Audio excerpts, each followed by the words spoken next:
या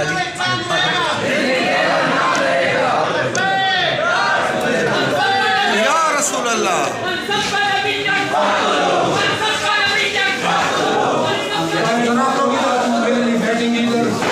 शाह साहब आओ।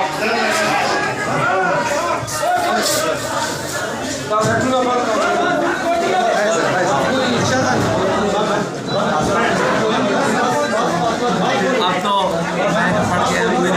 वो जो आप लिखेंगे तारीख 10 है सर जी, आप क्या मोहन सर जी थोड़ा सा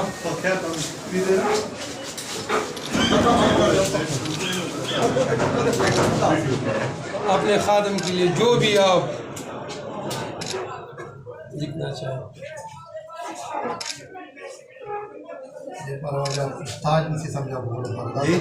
अगर वही हयात अंदर समझने के लिए फिर जी, ये आपने पढ़ना है। अब आप इसमें ढूंढ रहे हैं कि इकबाल ने ये आपके लिए क्या कहा है।